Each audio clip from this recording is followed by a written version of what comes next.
Hello aspirants, looking at current affairs for 10th April. The news items picked up from the Hindu newspaper are these 16. We'll look at them in detail. The first one, Kaveri. Supreme Court slams center's inaction. So this is regarding the Kaveri water dispute, which we have discussed quite often. The Kaveri Water Dispute Tribunal Award of 2007 has to be put into effect, but the 4 riparian states, the states in which the Kaveri basin lies, that is Tamil Nadu, Karnataka, Puducherry and Kerala. So amongst these, the major share and the major dispute is between Karnataka and Tamil Nadu, the 2 states. So here, the Kaveri Water Dispute Tribunal Award was not satisfactory to all the parties, and they had approached the Supreme Court. The Supreme Court finally gave its judgment on Feb 16, 2018, and in this judgment, the Supreme Court made some modifications to the water allocation, which we have discussed in detail in February month. So in this judgment, it had increased by a little amount the allocation to Karnataka and reduced a part for a similar amount for Tamil Nadu. So this has to be put into effect now. So here in this judgment, the Supreme Court had directed the centre to frame the scheme by March 29. But this deadline has already elapsed and the central government has not framed any scheme. The Tamil Nadu government has actually approached the Supreme Court. It has filed a contempt petition against the centre because centre has not met the order of the Supreme Court. So it's contempt of court. So this contempt petition has been filed. Also, the central government has actually approached the Supreme Court saying to detail out or to clarify on what this scheme would be. So the scheme, according to the Kaveri Water Dispute Tribunal Award, the scheme would be that Kaveri Management Board should be formed. But this was not specifically mentioned by Supreme Court in its order. It just said frame the scheme.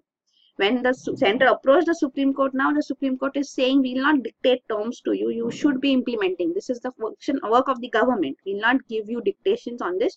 You implement the Kaveri Dispute Tribunal Award along with the modification which the Supreme Court has made to it. So this is what the Supreme Court has said presently, and it has wrapped the centre for not framing this water sharing scheme.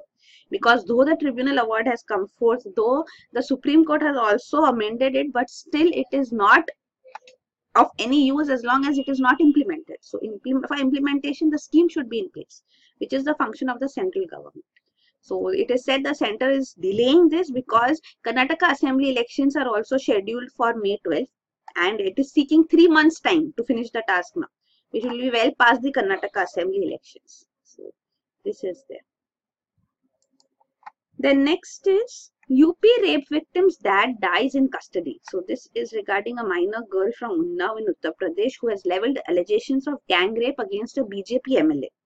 And this girl, this incident she says took place in June 2017 when she went to the house of this MLA, Kuldeep Singh Sengar, for job. And she was gang raped here allegedly. The magisterial probe is now being conducted because the father of this girl child actually was threatened and assaulted by people who are supporting this BJP MLA, and a week after that he has died, and he's died in judicial custody. He was arrested as such too. There were counter case filed by both the parties, and the girl's father was arrested and he's died in custody. So a magisterial probe will also be conducted in the death of in the judicial custody as such. Even the family a day before had said the girl along with the family members had threatened to commit suicide outside the Chief Minister's office. And now this judicial custody death has taken place. So here the details are provided.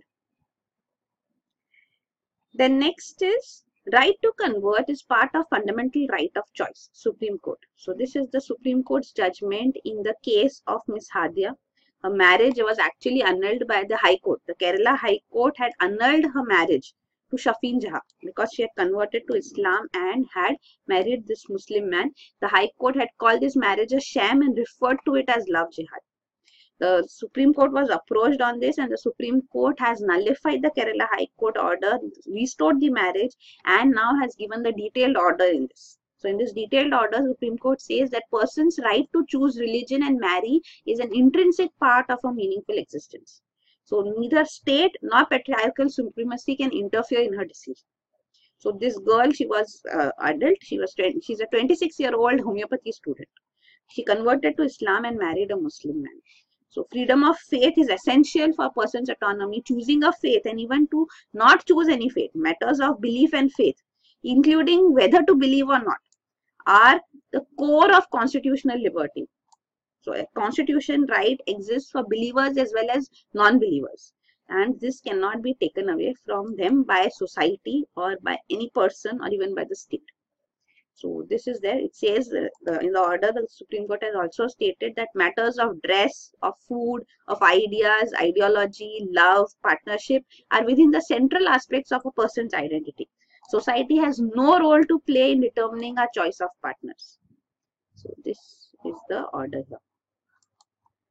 So this is the detail regarding this case as such to Akhila, who converted to Islam and is now known as Hadi. Then next is CVC witnesses a dramatic drop in complaints. So the Central Vigilance Commission has now seen a dramatic drop in total number of complaints received in 2017. It is less than half of what it received in 2016 and lowest in the previous 5 years. So this, why has this happened, is being looked into, and it is also said that maybe the streamlining exercise which has been undertaken to weed off duplicate complaints may have resulted in numbers being reducing. And also another aspect can be that the public is losing faith in anti-corruption bodies because of their perceived inefficiency, quality of investigations, and possible manipulations. So there is a detailed study which is required in this, is also highlighted by various agencies. So whistleblowers, civil servants, they are giving this viewpoint. They also say that government should notify the original Whistleblowers Protection Act. So even the Whistleblowers Protection Act 2011 has been amended and diluted, because if whistleblowers are not given protection, then corruption will not be exposed. So this is there's a need to appoint a Lokpal, which has not been done by the government, and anti-corruption mechanisms have to be strengthened further. But that is not happening. Even in the annual report of CVC also, the CVC has highlighted that general public disenchantment with anti-corruption mechanism is also likely.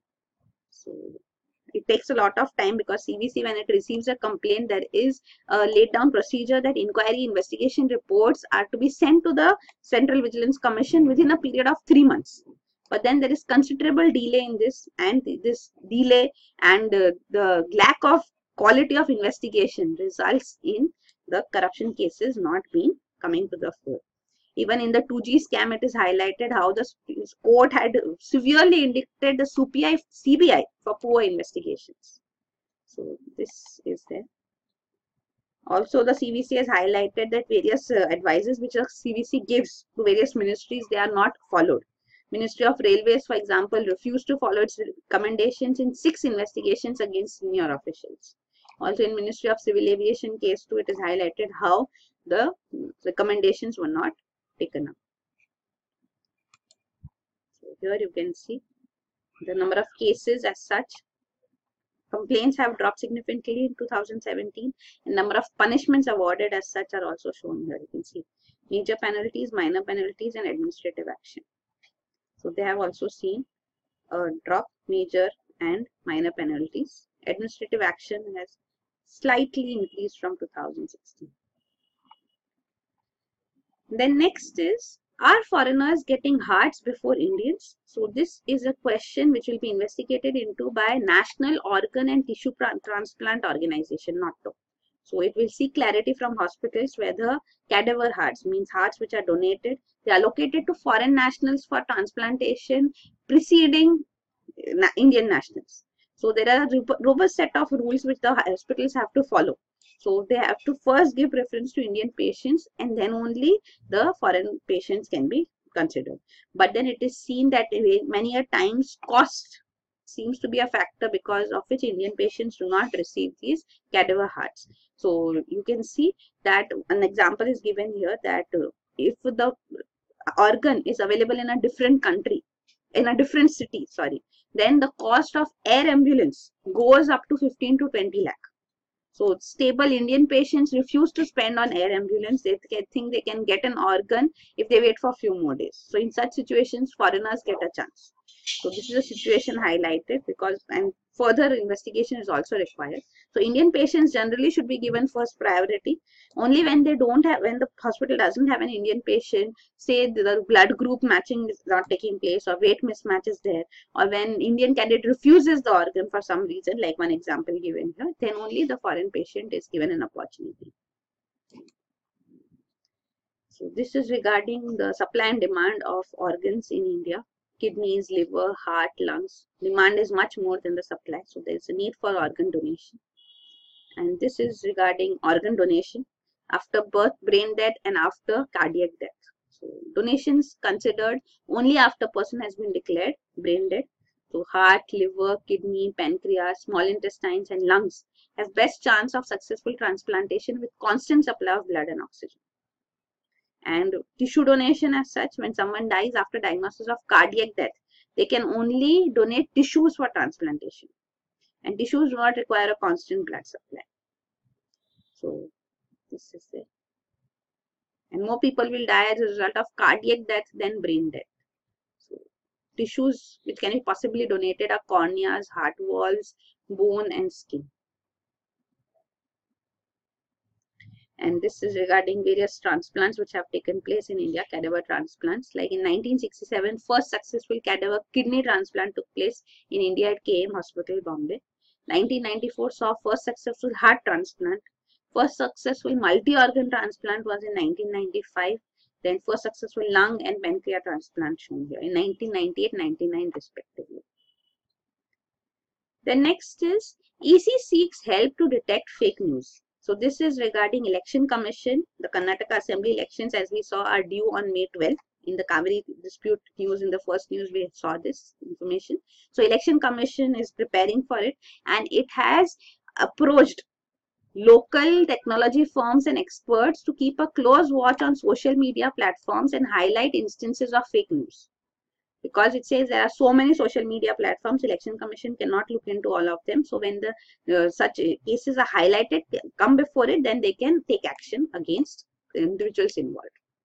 So there are these fake news cases also. Then there are these paid news issues also that is coming to the fore. So this one paid news issue has been highlighted. A report from one district magistrate points out that a newspaper has been reporting in favor of a prospective candidate. So this is a paid news case, but then the Election Commission cannot take any action right now once this individual becomes an election candidate, because still the filing of papers for elections in Karnataka, for Karnataka State Assembly elections is going on. So once the candidate becomes an election candidate as such, then it can be treated as a paid news case and Election Commission can initiate action.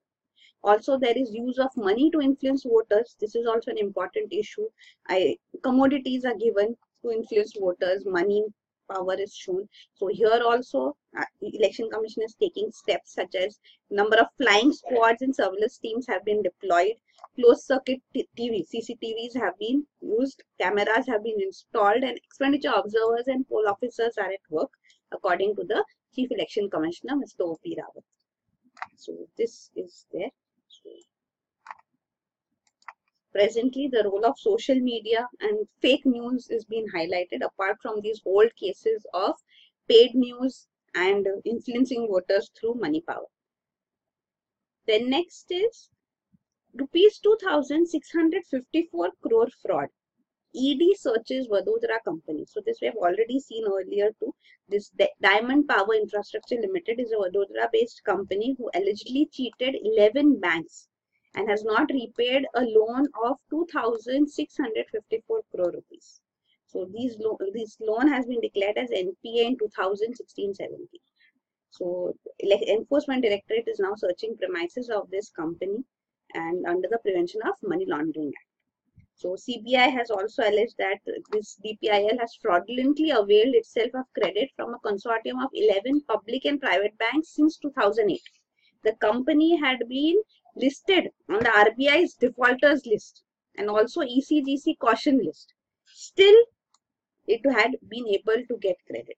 Axis Bank was the lead bank for the term loan when the consortium was formed in 2008, and Bank of India was the lead bank for cash credit limit. And it is said DPIL projected inflated turnovers. And Bank of India officials did not decrease the cash credit limits for the company. So this is a banking fraud being highlighted, which has already been discussed in news. Presently, the news is that ED has searched the premises of this company directors.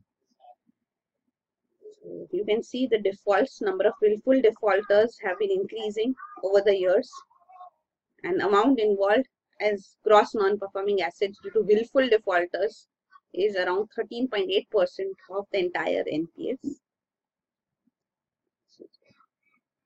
The next is row over Karnataka High Court Judge hots up. So this also we have discussed earlier, that this Karnataka High Court Judge has P. Krishna Bhatt. So he's actually to be elevated as Karnataka High Court Judge. He's presently a district judge. So there are charges of sexual harassment which have been filed against him by a subordinate woman judicial officer.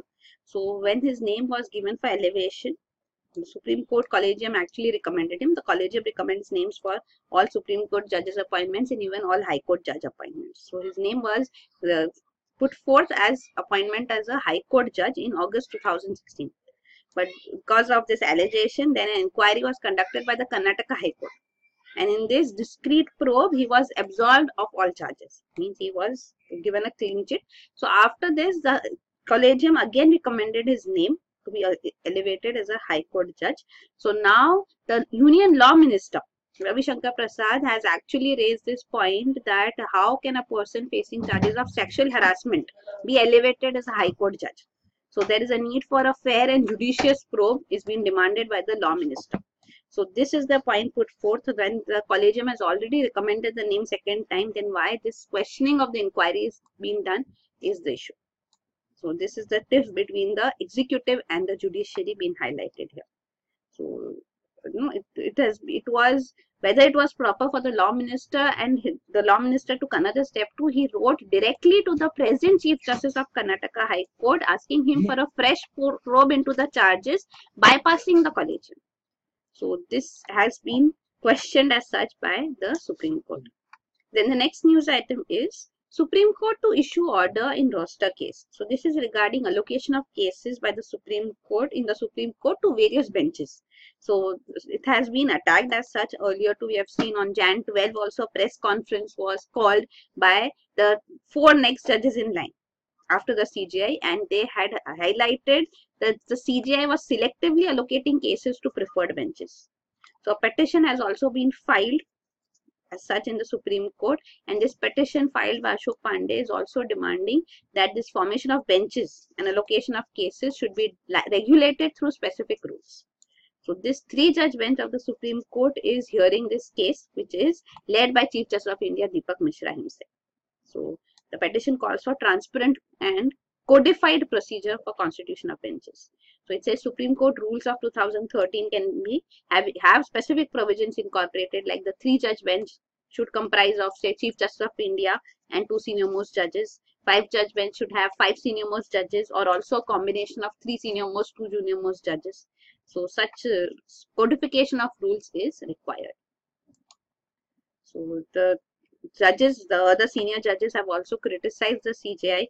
Like Justice Telmeshwar says that why all important cases continue to be heard by Chief Justice Mishra, the CJI himself.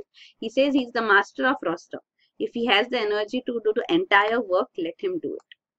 So this stiff in the Supreme Court amongst the judiciary is also being seen here. The next is list facilities at refugee camps, Supreme Court. So the Supreme Court is hearing this PIL petition to provide refugees with basic amenities. So in this petition, the fundamental right to basic amenities and dignified life, it is not confined to Indians alone, but is also available to anybody in the territory of India. So Rohingyas also have this right, but then it has to extend to their Indian neighbors living in the same slum. So they also have a right to life under Article 21. So it is equally applicable to all, whether an Indian citizen or not. So Additional Solicitor General had argued in the court that illegal migrants snuff out the benefits due to countrymen. So this is what has been pointed out in the court, and now the Supreme Court has asked the government to submit a report on the basic amenities provided to Rohingya camps in Delhi and Haryana. Then next is 1.86 lakh bulletproof jackets for army. So after years of delay, now the government has concluded a major contract for purchasing almost 2 lakh bulletproof jackets for the army. So this is through capital procurement route. 3 Indian companies were bidding for it, have qualified the field trials in late 2017, and now this procurement would take place. So Indian Army has a significant requirement of these bulletproof jackets, and this procurement will be worth over 1,000 crore rupees. It has been done under Buy Indian category. So fatal army injuries have been in the past blamed on lack of modern bulletproof jackets for the soldiers. So these new bulletproof jackets will provide 360-degree protection to the soldiers in combat, including the latest hard steel core bullets also. So here you can see the earlier data regarding how bulletproof jackets have not been procured for long, and there is a huge demand for critical need for these bulletproof jackets in the army. Then next is, we should have done more to protect data. So this is Facebook's chief executive Mark Zuckerberg, who told the US Congress, means the US Parliament, that social media network should have done more to prevent itself and its members being misused, and offered a broad apology to the lawmakers. So this is regarding social media network, Facebook, that there is a need to take more action as such. So they should have been more careful. So the role of Facebook is being looked into with respect to the Cambridge Analytica case as such. And in Cambridge Analytica case, personal information of around 87 million users, mostly from USA, had been improperly shared with this firm. So Facebook has admitted to this folly, and also the role of network or social media network and the Facebook in US 2016 elections will be looked into, is expected. Then next is DGCA OK Seaplane Services. So this is Directorate General of Civil Aviation. So a committee had been formed of DGCA which observed that single engine seaplanes can be used to operate commercial services feasibly. But there are certain conditions which should be there, like the seaplane's route should include an airport located at a distance within the aircraft's gliding range, so that if in case the engine failure of the plane takes place, it can glide safely to the airport. So this is there. SpiceJet had in 2017 announced plans that it will purchase more than 100 amphibian planes, and it had entered into an agreement with a Japanese company to bring seaplane services back to India. Another demand of the aviation sector is to bring ATF, aviation turbine fuel, under GST. Presently, ATF is outside GST and is taxed at different rates by different states. So this is also a demand. And this is the seaplane, which is proposed to be introduced in India. Now the approval has been given. Then next is Cyprus not a tax haven, diplomat. So the High Commissioner of Cyprus in India has argued that Cyprus should not be called a tax haven. It gives tax incentives. So tax haven is actually a country where taxation rates are very low. So because the taxation rates are low, people from other countries where taxation rates are normal or above normal, so higher tax rates, they invest or route their money through various routes into such tax havens, so that their income is not taxed. So that is a tax haven. So he argues that it should not be called a tax haven. Cyprus is giving tax incentives because corporate tax rate here is 12.5%, which is low compared to countries like India, USA. Also, it provides a provision of 100% repatriation of profit. Means whatever profit you earn, 100% repatriation is possible. Also, dividends, profits from permanent establishments, profits from sales of securities are exempt from taxes. Also, there is no withholding tax on dividends, interest and royalties. So these are the tax incentives, benefits as such highlighted by the High Commissioner of Cyprus. Also, startups are eligible for IT relief up to 50% of taxable income. And Cyprus has a strategic advantage to its strategic location, its EU membership, robust legal system, low taxation and skilled manpower are resulting in its value being enhanced and means used as an investment destination. Also, Cyprus has large amount of natural gas, and gas is a component that India wants to import. So India's investment in Cyprus is also called for. Also, Cyprus has the third largest merchant fleet in EU and the 10th largest merchant fleet globally. So it has a strength in shipping management too, and also in renewable energy, it is said. So in general, yes, Cyprus is called a tax haven, though the argument in the other direction is being put forth here by the High Commissioner. So here you can see the tax havens across the globe shown here. So these are the tax havens like Maldives, Seychelles, Mauritius, Hong Kong. And then in Europe, Cyprus is being highlighted here. So these are the European tax havens and also the Caribbean islands tax havens. And Cyprus location in Europe is here, next to Turkey here, in the Mediterranean Sea.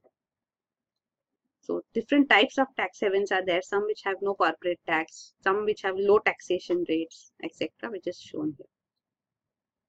Then next is credit card signatures may soon be a thing of the past. So credit card networks, 4 prominent networks, that is American Express, Discover, MasterCard and Visa. So they will stop requiring signatures to complete credit card transactions. So credit card networks are now finally conceding that signatures are not a useful way to prove someone's identity. So it's a centuries old way of verifying identity and now is rapidly going extinct. Then the last news item is world's first microfactory to help tackle e-waste hazard. So an Indian origin scientist in Australia has launched the world's first microfactory. So this can transform the components from e-waste items like smartphones, laptops into valuable materials for reuse. So this is Veena Sahajwala, a professor at University of South Wales in Australia. So this e-waste microfactory, it can reduce the rapidly growing problem of e-waste accumulation, which is causing environmental harm and going to the landfill. So various e-waste products like glass, plastic, timber can be used for commercial purposes. So also metal alloys such as copper and tin, they can also be made into useful materials. Even industrial grade ceramics and plastic filaments can be used for 3D printing is being highlighted. So this is the case that instead of going to landfills burning this e-waste, they can be used in microfactories to generate usable components. So this modular microfactory which has been developed can operate on a site as small as 50 square meters and can be located wherever the waste stockpiles. So this is regarding that.